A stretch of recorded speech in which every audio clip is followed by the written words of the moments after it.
মানুষকে যখন অলৌকিক কোনো শক্তি বেঁধে ফেলে তখন তার কোনো ভালো মন্দ জ্ঞান থাকে না। তার কাছে তখন সবকিছু সাধারণ বলে মনে হয়। এমনই একটা দুর্ধর্ষ রোমাঞ্চকর ভৌতিক গল্প শুনতে গল্পটির লাইক চিহ্নে ক্লিক করুন, আর এমনই অসাধারণ গল্প পেতে সাবস্ক্রাইব লেখাতে ক্লিক করুন। গল্পের চরিত্রগুলি হল ব্রাহ্মণ, নিবারণ চক্রবর্তী, পথিক, দোকানি এবং ভূতেরা। গল্প পাঠে ও ব্রাহ্মণের চরিত্রে রাজেশ নস্কর, নিবারণ চক্রবর্তী, দোকানি ও ভূতেদের চরিত্রে মানস মোদক এবং পথিকের চরিত্রে দীপক রায়। আজকে শুরু করছি বিভূতিভূষণ বন্দ্যোপাধ্যায়ের ভৌতিক গল্প মায়া।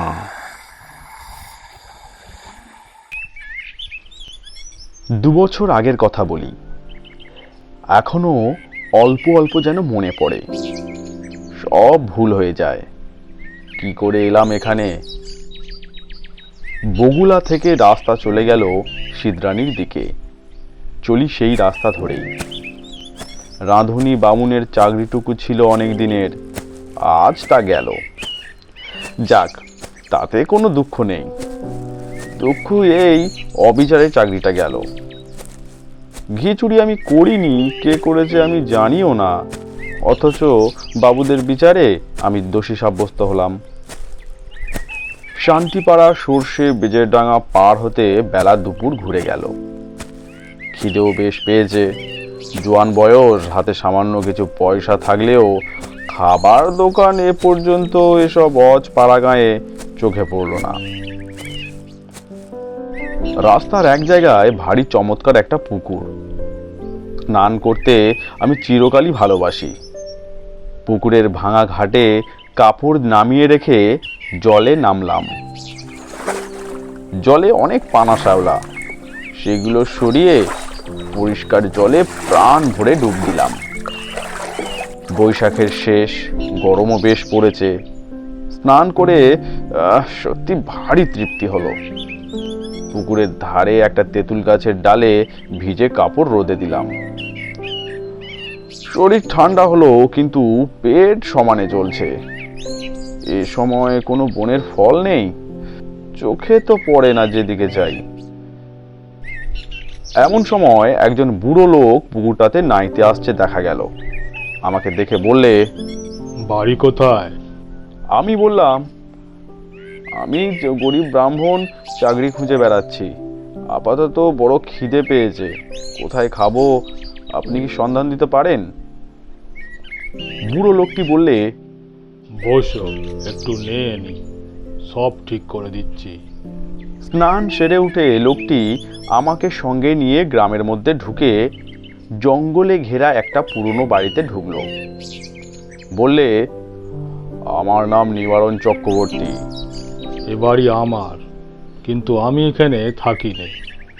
কলকাতায় আমার ছেলেরা ব্যবসা করে, শ্যামবাজারে ওদের বাসা।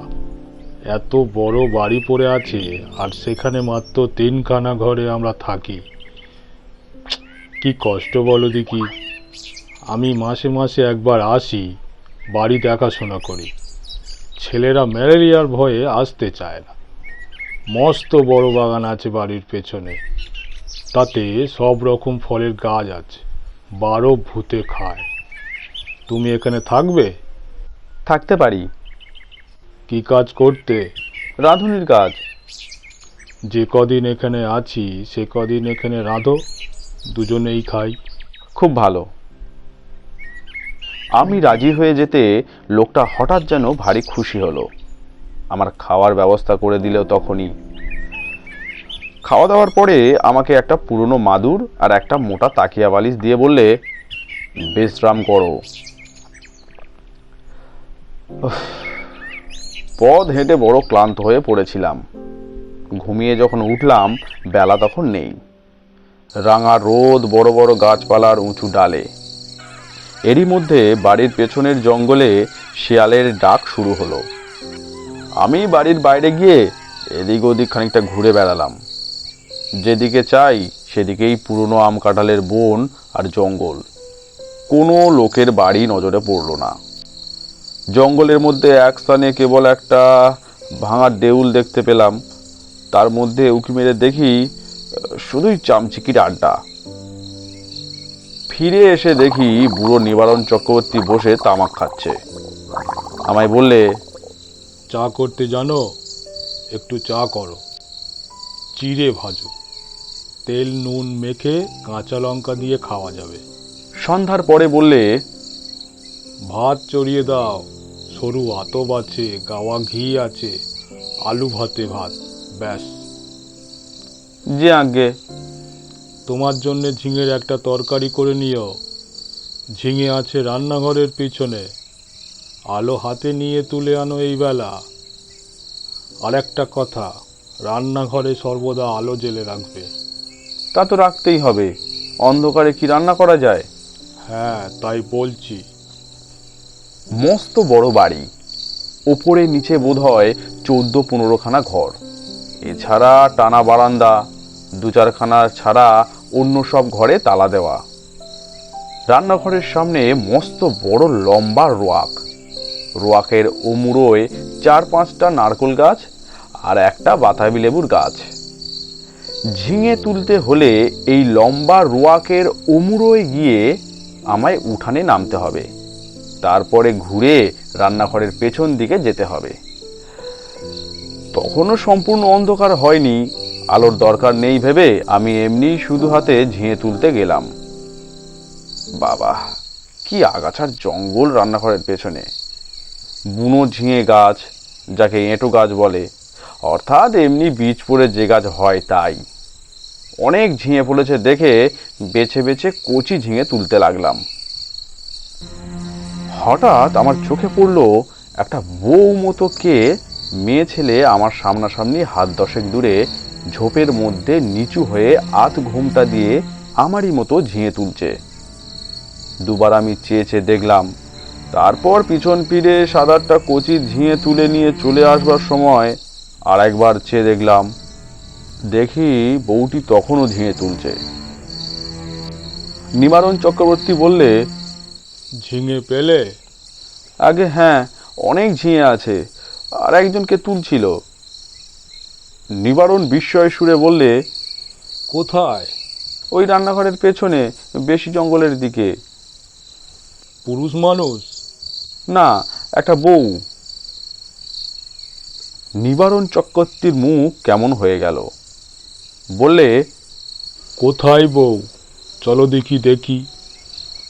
আমি ওকে সঙ্গে করে রান্নাঘরের পেছনে দেখাতে গিয়ে দেখি কিছুই না। নিবারণ বললে, কই বউ? ওই তো ওখানে ছিল, ওই ঝোপটার কাছে। যত সব। চলো চলো, দিন দুপুরে বউ দেখলে উনি। আমি একটু আশ্চর্য হলাম। যদি একজন পাড়াগাঁয়ের বৌঝি দুটো জঙ্গলি ঝিঙে তুলতে এসেই থাকে, তবে তাতে এত খাপ্পা হওয়ার কি আছে ভেবে পাইনে। তাছাড়া আজ না হয় উনি এখানে আছেন, কাল যখন কলকাতায় চলে যাবেন তখন বুনো ঝিঙে কে চৌকি দেবে? রাত্রে খাওয়া দাওয়ার পর চক্রবর্তী বুড়ো আবার সেই ঝিঙে চুরির কথা তুললে। বলে, আলো নিয়ে যাওনি কেন ঝিঙে তুলতে? তোমার আমি আলো হাতে নিয়ে যেতে বলেছিলাম, মনে আছে? তা যাওনি কেন? আমি বুঝলাম না তাতে কি দোষ হলো। বুড়োটা খিটখিটে ধরনের। বিনা আলোতে যখন সব দেখতে পাচ্ছি, এমনকি ঝিঙে চুরি করা বউকে পর্যন্ত, তখন আলো না নিয়ে গিয়ে দোষ করেছি কি? বুড়ো বললে, না না, সন্ধ্যার পর সর্বদা আলো কাছে রাখবে। কেন? তাই বলছি বলে। তোমার বয়স কত? 37-38 হবে। অনেক কম বয়স আমাদের চেয়ে। আমার এই 63। যা বলি কান পেতে শোনো। আগে নিশ্চয়ই। রাত্রে শুয়ে আছি। ওপরের ঘরে কিসের যেন খটখট শব্দ শুনে ঘুম ভেঙে গেল। জিনিসপত্র টানাটানির শব্দ। কে বা কারা যেন বাক্স বিছানা এখান থেকে ওখানে সরাচ্ছে, ভারী জিনিস সরাচ্ছে। বুড়ো কাল সকালে চলে যাবে কলকাতায়, তাই বোধহয় জিনিসপত্র গোছাচ্ছে। কিন্তু এত রাত্রিরে, বাবা কি বাতিগ্রস্ত মানুষ। সকালে উঠে বুড়োকে বলতেই বুড়ো অবাক হয়ে বললে, আমি? হ্যাঁ, অনেক রাতে। ও হ্যাঁ, ঠিক। আমাকে বললেই হতো, আমি গুছিয়ে দিতাম। চক্রবর্তী বুড়ো আর কিছু না বলে চুপ করে গেল। বেলা 9টার মধ্যে আমি ডাল ভাত আর ঝিঙে ভাজা রান্না করলাম। খেয়ে দিয়ে পোঁটলা বেঁধে সে রওনা হলো কলকাতায়। যাবার সময় বারবার করে বলে গেল, নিজের ঘরের লোকের মতন থেকো ঠাকুর। পেয়ারা আছে, আম কাঁঠাল আছে, উৎকৃষ্ট পেঁপে আছে, তরি তরকারি পোতো। আমার খাস জমি পড়ে আছে 3 বিঘে, ভদ্রাসন হলো 1.5 বিঘের ওপর। লোক অভাবে জঙ্গল হয়ে পড়ে আছে। খাটো, তরকারি উৎপন্ন করো, খাও, বেচো। তোমার নিজের বাড়ি ভাববে, দেখাশোনা করো, থাকো। ভাবনা নেই। আর একটা কথা। কি? চক্রবর্তী বুড়ো অকারণে সুর খাটো করে বললে, কত লোকে ভাঙচি দেবে, কারো কথা শোনো না যেন। বাড়ি দেখাশোনা যেমন করবে, নিজের মতন থাকবে, কোনো কথায় কান দেবে না। গাছের ফল ফুলরি তুমিই খাবে, 2টো ঘর খোঁড়া রইল তোমার জন্য। বুড়ো চলে গেল, আমাকে যেন আকাশে তুলে দিয়ে গেল। আরে, এত বড় বাড়ির বড় বড় 2খানা ঘর আমার ব্যবহারের জন্য রয়েছে, তাছাড়া বারান্দা, রান্নাঘর, রোয়াক তো আছেই। বাড়িতে পাতকুয়া, জলের কষ্ট নেই। শুকনো কাঠ যথেষ্ট, কাঠেরও কষ্ট নেই। 10 টাকা আগাম দিয়ে গিয়েছে বুড়ো, প্রায় আধমনটাক সরু আতপ চালও আছে। গাছ ভরা আম কাঁঠাল, এ যেন ভগবানের দান আকাশ থেকে পড়লো হঠাৎ। বিকেলের দিকে তেল নুন কিনবো বলে মুদির দোকান খুঁজতে বেরোলাম। বাপরে, কি বন জঙ্গল গাঁখানার ভেতরে। আর এদের যেখানে বাড়ি তার ত্রিসীমানায় কি কোনো লোকালয় নেই। জঙ্গল ভেঙে সুরিপথ ধরে 8 মাইল যাবার পর একজন লোকের সঙ্গে দেখা হলো। সেও তেল কিনতে যাচ্ছে, হাতে তেলের ভাঁড়। আমায় দেখে বললে, বাড়ি কোথায়? এখানে আছি, নিবারণ চক্রবর্তীর বাড়ি। নিবারণ চক্রবর্তী? কেন? দেখাশোনা করি, কাল এসেছি। ও বাড়িতে কেউ থাকতে পারে না। কেন? এই বলে দিলাম, দেখে নিও। কত লোক ও বাড়িতে এলে গেল, ওরা নিজেরাই থাকতে পারে না, তা অন্য লোক। ও বাড়ির ছেলে বউরা কোসমিনকালে ও বাড়িতে আসে না। কেন? তা কি জানি, ও বড় ভয়ানক বাড়ি। তুমি বিদেশি লোক, খুব সাবধান। আর কিচ্ছু না বলে লোকটা চলে গেল। আমি দোকান খুঁজে জিনিস কিনে বাড়ি ফিরলাম। তখন বিকেল গড়িয়ে গিয়ে সন্ধ্যা নামছে। দূর থেকে জঙ্গলের মধ্যকার পুরনো উঁচু দোতলা বাড়িখানা দেখে আমার বুকের ভেতরটা ছ্যাঁত করে উঠল। সত্যি, বাড়িখানার চেহারা কিরকম যেন। ও যেন একটা জীবন্ত জীব, আমার মতো ক্ষুদ্র লোককে যেন গিলে ফেলবার জন্য হাত বাড়িয়ে এগিয়ে আসছে। অমন্তর ওর চেহারা কেন? ও কিচ্ছু না, লোকটা আমার মন খারাপ করার জন্য দায়ী। আমি যখন তেল নুন কিনতে যাই তখন আমার মনে দিব্যি ফুর্তি ছিল। হঠাৎ এমন হওয়ার কারণ হচ্ছে ওই লোকটার ভয় দেখানোর কথাবার্তা। গায়ে পড়ে অত হিত করবার দরকার কি ছিল বাবু তোমার? চক্রবর্তীগুলো তো বলেই গিয়েছে, কত লোক কত কথা বলবে, কারো কথায় কান দিও না। কিচ্ছু না, গাছপালায় ফুল ফুলুলির গায়ের লোক চুরি করে খায় কি না? বাড়িতে একজন পাহারাদার বসালে লুটপাট করে খাওয়ার ব্যাঘাত হয়, সেই জন্যই ভয় দেখানো। যেমন ওই বউটি কাল সন্ধ্যাবেলায় ঝিঙে চুরি করছিল। অনেকদিন এমন আরামে থাকিনি। বিনা খাটুনিতে পয়সা রোজগারের এমন সুযোগ জীবনে কখনো ঘটেনি। নিজের জন্য শুধু 2টো রান্না, মিটে গেল কাজ। সকাল সকাল রান্না সেরে নিয়ে নিচের বড় রোয়াকে বসে আপন মনে গান গাইতে লাগলাম। এত বড় বাড়ির আমিই মালিক, কারো কিছু বলবার নেই আমাকে, যা খুশি করব। হঠাৎ ভয়ানক আশ্চর্য হয়ে গেলাম। দোতলার নালীর মুখ দিয়ে পড়তে লাগলো জল। যেমন উপরের বারান্দাতে কেউ হাত পা ধুলে জল পড়ে, বেশ মোটা ধারে জল পড়তে লাগলো। তখনই আমি উঠে রোয়াকের ধারে দাঁড়িয়ে দোতলার বারান্দার দিকে চেয়ে দেখলাম, তখনও জল পড়ছে সমানে মোটা ধারায়। উপরের সিঁড়ির দরজায় তালা দেওয়া, চাবি চক্রবর্তী মশাই নিয়ে গিয়েছেন, সুতরাং দোতলায় যাওয়ার কোনো উপায় আমার নেই। এই জল কোথা থেকে পড়ছে? মিনিট 10 পড়ার পর জলের ধারা বন্ধ হয়ে গেল। আমার মনে হলো চক্রবর্তী মশাই বোধহয় কোনো কলসি বা ঘড়াতে জল রেখে দিয়েছিলেন উপরের বারান্দাতে, সেই কলসি কিভাবে উল্টে পড়ে গিয়ে থাকবে? নিশ্চয়ই তাই, তাছাড়া জল আসবে কোথা থেকে? একটু পরে গিয়ে শুয়ে পড়লাম। আলো নিভিয়ে শুয়ে পড়বার সঙ্গে সঙ্গে আমার চোখে ঘুম জড়িয়ে এলো। অনেক রাত্রে একবার ঘুম ভেঙে গেল। জানালা দিয়ে সুন্দর জ্যোৎস্না এসে পড়েছে বিছানায়। কি একটা ফুলের গন্ধ আসছে, বেশ সুবাস ফুলের। কি ফুল! ঘুমের ঘোরেই ভাবছি, এমন কোনো সুগন্ধওয়ালা ফুল তো বাড়ির কাছাকাছি দেখিনি। তড়াক করে লাফিয়ে উঠলাম। ও কি, জানালার সামনে দিয়ে একটা বউ চলে গেল ওয়াক বেয়ে। হ্যাঁ, স্পষ্টই দেখেছি, ভুল হবার নয়।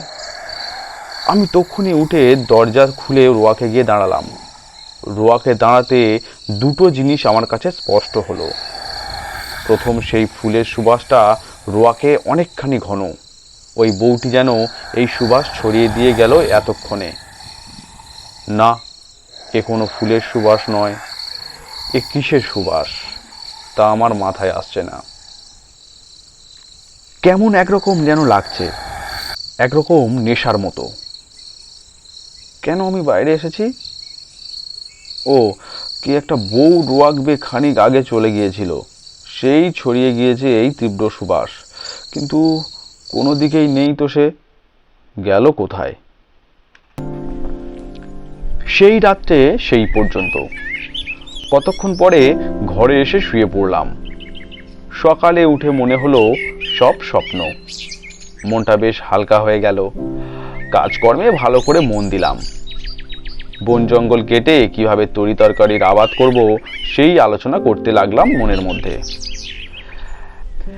একটা অসুবিধা এখানে থাকবার, বড্ড নির্জনে থাকতে হয়। কাছাকাছি যদি এক ঘর লোকও থাকতো তবে এত কষ্ট হতো না। কথা বলবার একটা লোক নেই, এই হলো মহা কষ্ট। সেদিন দুপুরে এক ঘটনা ঘটল। আমি ভাত নামিয়ে হাঁড়ি রাখতে যাচ্ছি, এমন সময় দোতলার বারান্দাতে অনেকগুলো লোক যেন একসঙ্গে হেসে উঠল। সে কি ভীষণ অট্ট হাসি! আমার গা যেন দোল দিয়ে উঠল সে হাসি শুনে। খিলখিল করে হাসি নয়, খলখল করে হাসি। আকাশ বাতাস থমথমিয়ে উঠল সে হাসির শব্দে। ভাত ফেলে রেখে দৌড়ে গেলাম। রোয়াকে গিয়ে উপরের দিকে দেখি, কিছুই না। নিচের জানালা যেমন বন্ধ, ওপরের ঘরের সারবন্দি জানালা তেমনই বন্ধ। হাসির লহর তখন থেকে নিশ্চুপ হয়ে গিয়েছে। ব্যাপার কি? কোনো বদমাইশ লোকের দল উপরে আড্ডা বেঁধেছে? উপরের সিঁড়ির মুখে গিয়ে দেখি দরজায় তেমনই কুলুপ ঝুলছে। আমার ভয় হয়নি, কেননা দিনমান, চারিদিকে সূর্যের আলো। এই সময়ে মনের মধ্যে কোনো ভূতের সংস্কার থাকে না। এই হাসি যদি আমি রাত্রে শুনতাম তবে বোধহয় ভয়ে অজ্ঞান হয়ে যেতাম। চাবি দিয়ে দাঁত খুলতে হতো। রান্নাঘরে ফিরে এসে ভাতের ফ্যান গেলে ঝিঙের তরকারি চাপিয়ে দিই। প্রচুর ঝিঙে জঙ্গলে ফলেছে, যত ইচ্ছে তুলে নিয়ে খাও। আমারই বাড়ি, আমারই ঝিঙে লতা। মালিক হওয়ার যে একটা মাদকতা আছে তা কাল থেকে বুঝেছি। আমার মতো গরিব ব্রাহ্মণের জীবনে এমন জিনিস এই প্রথম। কান পেতে রইলাম উপরের ঘরের কোনো শব্দ আসে কিনা শুনতে। সূঁচ পড়বার শব্দও পেলাম না। খেয়ে দিয়ে নিজের মনে বিছানায় গিয়ে শুয়ে ঘুমিয়ে পড়েছি। ঘুমের ঘোরে শুনছি ঘরের মধ্যে অনেক লোক কথাবার্তা বলছে, হাসছে। ঘুমের মধ্যেও আমি ওদের কথাবার্তা যেন শুনছি। যেমন কোনো বিয়ে বাড়িতে ঘর ভর্তি লোকের মধ্যে ঘুমিয়ে পড়লে লোকজনের গলার শব্দ ঘুমের মধ্যেও পাওয়া যায়, হয়তো সবটাই আমার মনের ভুল। সেই যে ভাব হয়েছিল হাসি শুনে, তারই ফল। এরপর 9 দিন আর কোনো কিছু ঘটেনি। মানুষের মনের অভ্যাস, অপ্রীতিকর জিনিসগুলো তাড়াতাড়ি দিব্যি ভুলে যেতে চায়, পারেও ভুলে যেতে।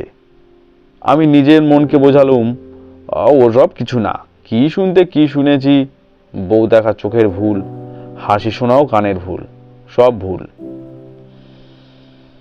এ 9 দিনে আমার শরীর বেশ সেরে উঠল। খাই দাই আর শুধু ঘুমোই, কাজকর্ম কিছু নেই। কেমন একরকম কুড়েমি পেয়ে বসেছে আমাকে।